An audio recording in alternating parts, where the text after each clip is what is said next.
அடுத்தது IT companies பக்கம் போனோம் அப்படின்னா, ஐடி கம்பெனிஸ் எல்லாமே இப்ப தான் இறங்க ஆரம்பிச்சிருக்கு. ஸோ, அதனால நம்ம 1, 2ன்ற மாரி கன்சிடர் பண்ணிக்கிறதுக்கு இப்ப டைமா வந்து இருக்கு. டிசிஎஸ பொறுத்தவரை ஸ்டாக் பி வந்து 19 வந்திருக்கு. ரூ. 2686 வந்து இறங்கியிருக்கு. ரூ. 3000 கீழயே வருமா அப்படின்னு சொல்லிட்டு டவுட்ல இருந்த கம்பெனி வந்து இப்ப ரூ. 2686 வந்து வந்திருக்கு. ஸோ, இத வந்து 1, 2ன்ற மாரி கன்சிடர் பண்ணிப்போம். இன்ஃபோசிஸ் கம்பெனியுமே ஸ்டாக் பி 19 தான். ரூ. 1353 ட்ரேட் ஆயிட்டு இருக்கு. கன்சிடர் பண்ணிப்போம்.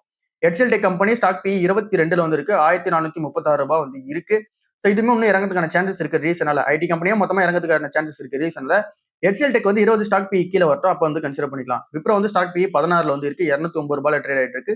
ஸோ, அதையுமே 1, 2ன்ற மாரி கன்சிடர் பண்ணிக்கலாம். LTM entry 27. ஸோ, கன்சிடர் பண்ண முடியாது. ஸ்டாக் பி வந்து அதிகமா இருக்கு. டிக் மஹிந்திரா 29. அதையுமே கன்சிடர் பண்ண முடியாது. பெர்சிஸ்டன்ட் சிஸ்டம் வந்து இங்க பிரைஸ் ட்ரெண்டிங்ஸ் 44 கன்சிடர் பண்ண முடியாது. எம்ஃபாசிஸ் 24, கோஃபோர்ஜ் 35, எக்ஸாவேர் வந்து 21. நீங்க எக்ஸாவேர் வந்து 21ல வந்து இருக்கிறதுனால கன்சிடர் பண்ணலாம்னு போனீங்க அப்படின்னா, அங்க ஏஐ வச்சு இப்ப அதிகமா யூஸ் பண்ணிக்கிட்டு இருக்காங்க. ஸோ, ஏஐ ரெவன்யூ இந்த கம்பெனி வந்து தனியா காமிக்க ஆரம்பிக்கணும். ஸோ, அதுக்கப்புறமா என்ன ஏதுன்னா வந்து டிசைட் பண்ணிக்கலாம்.